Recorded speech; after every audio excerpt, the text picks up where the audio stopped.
Почитувани гледачи и добро вечер. Ова се вестите на програмата на телевизија КТВ. Македонија денеска е во жалост. Одлуката за ден на жалост ја донесе владата на Република Македонија. Поради трагичната хеликоптерска несреќа во која животот го загубија четворица припадници на Министерството за внатрешни работи, началникот на хеликоптерската единица Драги Мицев и пилотите Маријан Трајковиќ, Тоде Орешков и Илјо Лопатички, денеска во Македонија е прогласен ден на жалост. На седницата одржана во саботата, владата донесе одлука понеделник да биде ден на жалост на територијата на Република Македонија. Маријан Трајковиќ беше погребан вчера во родното Куманово, додека Мицев, Орешков и Лопатички беа погребани денеска на градските гробишта Бутел во Скопје. Несреќата во која загинаа припадниците на хеликоптерската единица на Министерството за внатрешни работи се случи во четвртокот околу 22 часот во близина на Струмица за време на летен тренежен лет кога леталото удри во антенски столб на македонската радиодифузија висок 120 метри. Хеликоптерот Ми-17-25 летал на релација Скопје-Кавадарци, Валандово, Струмица, Берово, Делчево и обратно.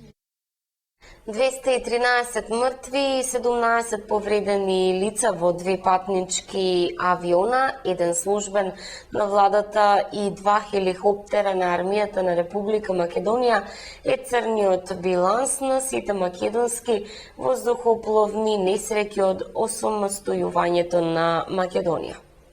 Околу 213 мртви и 17 повредени лица во два патнички авиона, еден службен на владата и два хеликоптера на армијата на Република Македонија е црниот биланс од осамостојувањето досега на сите македонски воздухопловни несреќи во земјава, но и надвор.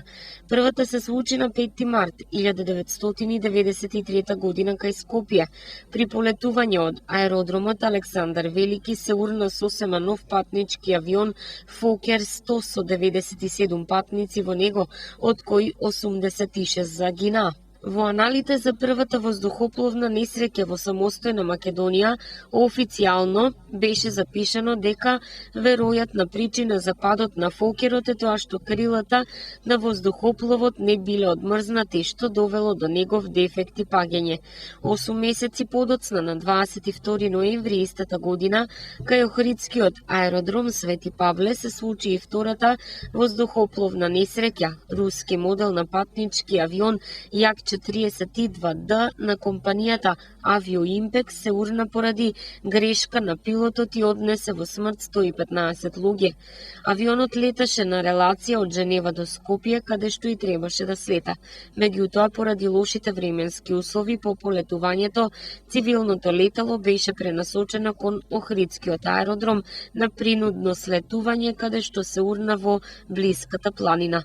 8 години подоцна, на 17 март 2001 година, во текот на воената криза во државата, воен хеликоптер Ми-17 удри во бетонски столб на Попова шапка. Тогаш загинаа пилотот и инженерот, а неколку војници се спасија, минаа само со повреди. Пред точно 4 години се случи и воздухопловна несреќа што не беше на наша територија, но се вбројува во домашните несреќи. Животот го загубија председателот Борис Трајковски и 6 луѓе со него. Владимиот Кингер, за кој се уште се води истрага, падна во Босна во близина на Мостар на 4 февруари. На 28 август 2008 година авионот од типот Цесна се урна во местноста Скребатно кај село Лескоец во близина на Охрид. Во несреќата животот го загубија пилотот и тројца патници. Најголемата хеликоптерска несреќа се случи кога воен хеликоптер на армијата на Република Македонија се урна близу Катланово и во него загинаа 11 војници што се враќа од мисијата во Босна. Вчера се навршија 73 години од загинувањето на Диме Попатанасов. Представници на Сојузот на борци од Кавадарци и Неготино положија свежо цвеќе на неговото споменно обележје. Попатанасов е прва жртва во борбата на фашистичкиот окупатор во 1941 година.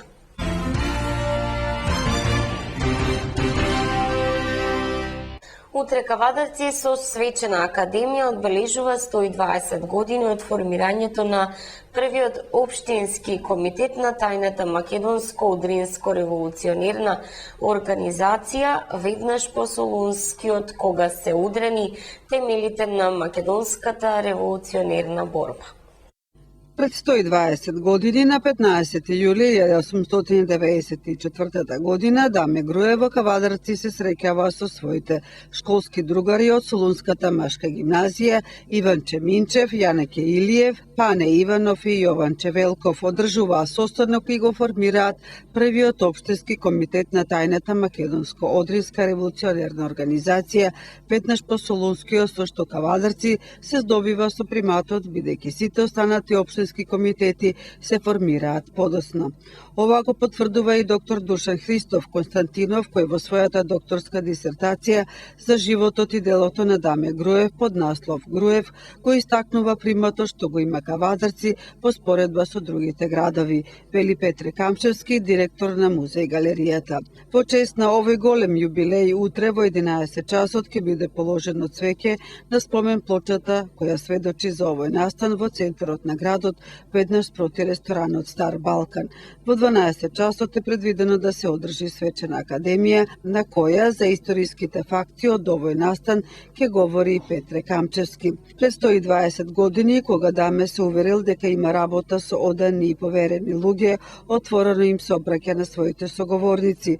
Да не стоиме повеќе со скрстени раце и гледаме како се коваат пранги за нас. За да не биде досна, ние во Солун размисливме и формиравме организација чија основна цел е извојување на политичка слобода по пат на револуција. Пред присутните членови Даме го извадил преписот од Уставот и побарал од присутните да положат заклетва. Со тој чин и формално е потврдено формирањето на општинскиот комитет на организацијата на ВМРО во Кавадарци. На оваа тема, во рамките на свечената академија ќе биде изведена и драматизација од страна на кавадаречките артисти со наслов Заорок. Буџетот на општина Велес е зголемен за над половина милион евра. На последната општинска седница е усвоен ребалансот. Со него најголемо зголемување доби програмата за уредување на градежно земјиште. Над половина милион евра е зголемен општинскиот буџет. На последната општинска седница е усвоен ребалансот со кој се предвидени повеќе пари за реализација на десетина програми. Зголемувањето на средствата е резултат на интензивните градежни работи кои ги изведува локалната самоуправа, велат од Комисијата за финансирање и буџет. Ова измена и дополнување на буџетот на општина Велес за 2014 година е резултат на интензивните активности кои што општина Велес ги превзема изминатиот период и планира да ги превзема во текот на 2014 година. Станува збор за претежно капитални проекти кои што ќе ги реализира општината. Председателот на општинскиот совет вели дека најголема измена претрпува програмата за уредување на градежно земјиште. Со ребалансот на последната седница, оваа програма доби дополнителни 200 милиони денари. Најголемото зголемување е последица на интензивните градежни активности кои што општина Велес ги презема во изминативе веќе 6 месеци од тековната 2014 година и тие градежни активности бараат зголемување на средствата во програмата за уредување на градежно земјиште. Најголемите промени се однесуваат на таа програма, проширување, зголемување на средствата и од тука и измените во буџетот. Ребалансот на општинскиот буџет ќе го раздвижи и градежниот сектор, сметаат економистите. Реализацијата на проектите од програмата за уредување на градежно земјиште ќе значи ангажирање на повеќе градежни компании. Генерално зголемувањето на средствата на буџетот, односно приливот на средства во буџетот на општината, во суштина значи поголеми средства и пари за изградба и реконструкција на нови улици, водоводни мрежи, а со тоа градежните фирми ќе имаат и повеќе работа на локално ниво, што во суштина значи целокупно подобрување на локалниот економски развој на ниво на градот Велес. Локалните власти очекуваат дека во следниот период во општинската каса ќе се слеат и дополнителни пари. Најголем прилив се очекува од продажбата на парцелите во индустријската зона Караслари. Се објавени за продажба 17 или 18 локации за продажба на градежно земјиште. Очекуваме дополнителни приходи и од тие продажби на земјиште. Станува збор за продажба на парцели кои што се однесуваат за изградба на куќи за домување, парцели кои што се однесуваат за изградба на градби во делот на лесна и незагадувачка индустрија, парцели кои што се наоѓаат во индустриските зони во Велес и парцели од кои што очекуваме солидни приходи кои што ќе го дополнат буџетот на општина Велес на приходната страна и ќе овозможат реализација на планираните расходи. Инаку со ребалансот нови буџети добиваат програмите за локален економски развој, здравствена заштита, уредување на градежно земјиште. Дел ќе добијат повеќе пари, кај други пак ќе се намали предвидената сума за реализација. Од полнок поевтинуваат нафтените деривати. Дизелот поевтинува за 2,5 денари, бензинот за 2 денари по литар, одлучи регулаторната комисија за енергетика. Со тоа литар Евросупер БС-95 ќе се точи по 81 денар, а Евродизелот по 67,5 денари за литар. Евросупер БС-98 поевтинува за 1,5 денар по литар и ќе се продава по 83 денари. Пониска цена од полнок ќе има и екстра лесното масло за домакинство и тоа за 2,5 денари по литар. Новата цена ќе изнесува 56 денари.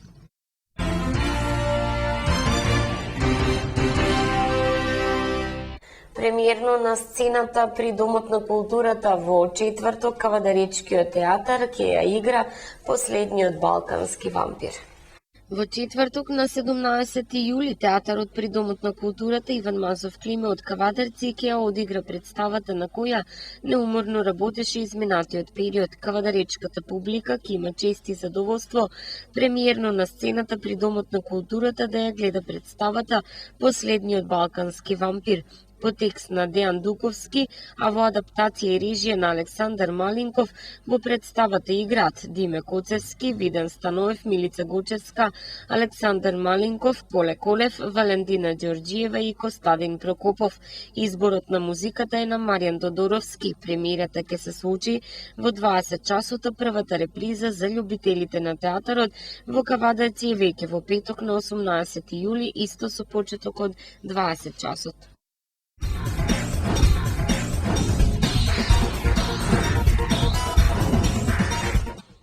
Македонскиот ас во маратонско пливање Дики Бојаджи со спортското свирче го означи почетокот и ја вклучи штоперицата. Искусниот маратонец доктор Бошко Илиев од Кавадарци прв заплива во Велешкото езеро.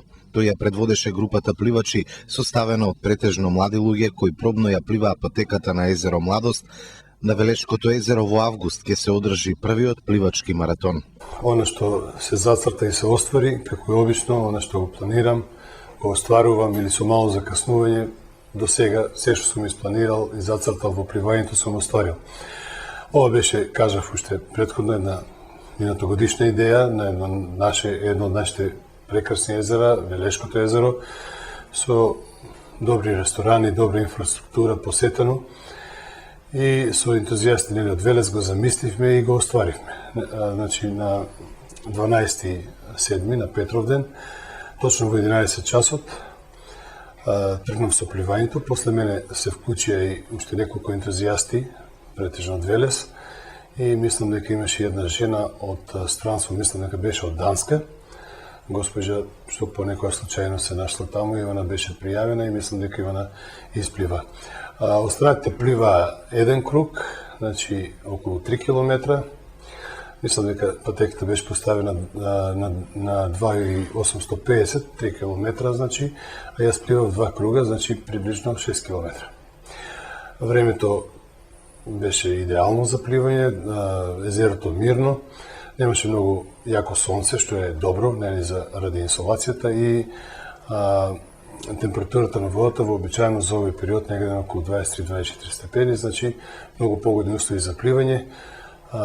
Моето време вообичаено за таа километража 2 часа негде ни 20 на минути, отприлика, значи 6 километра. Доктор Илиев е задоволен од тоа како помина Велешкиот маратон, а проговори и за наредните планови. Замислен се неколку маратони, како што кажав, Бугарија. Сега ќе видам дали ќе можам да остварам со Зопол или Бургас. на Бургас е малку подолг и че се надам дека тој ќе го пливам 6,5 км. Тоа е најавувано неколку пати минатата година откажувано од организаторот. Имам неколку замислени српски маратони на Дунав или на Тиса или на Рибаричи, кај што напоменав меморијал. Сакав уште еден пат да испевам за мојот драг пријател што не е меѓу нас, Дино Колчаков. Нешто на јадранските маратони исто така еден или два ќе се појавам.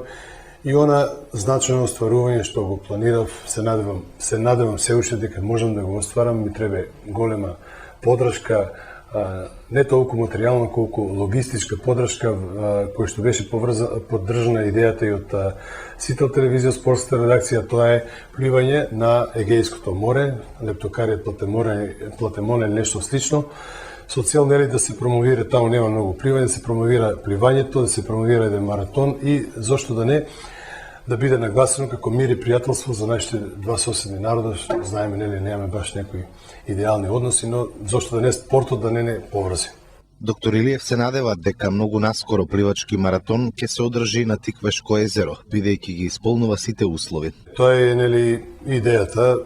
Кажав јас нели дека и Пливачката федерација ги почна тие замисли на остварување на пливачки маратони на сите наши природни и вештачки акумулации. Ова идеја беше лично моја, поддржана беше и од Пливачката федерација, поддржана беше и од локална самоуправа Велес, поддржана беше и од Сител телевизија, значи сите ме посетија. Беше гостин познатиот маратонец Томи Стефановски, беше мојот драг пријател и легенда на маратонство при Македонија Дики Бојаджи, Бошко Трпевски со Сител телевизија и градоначалникот на Велес господин Чудиев.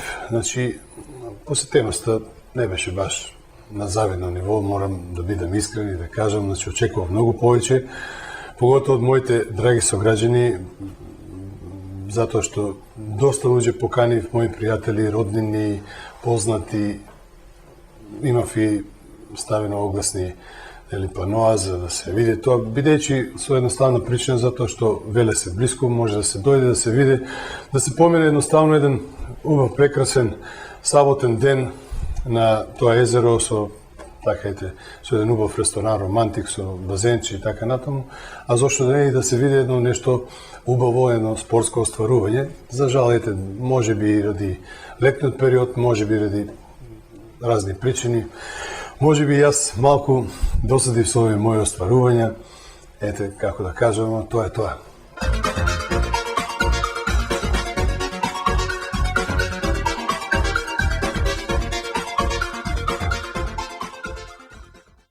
Следува временска прогноза. Времето утре ќе биде претежно облачно и нестабилно со врнежи од дожд, грмотевици и ветер. Северниот ветер ќе придонеси и за пад на температурата. Максималната дневна ќе го достигне 27 степен. Гледавте вести, имајте пријатна вечер.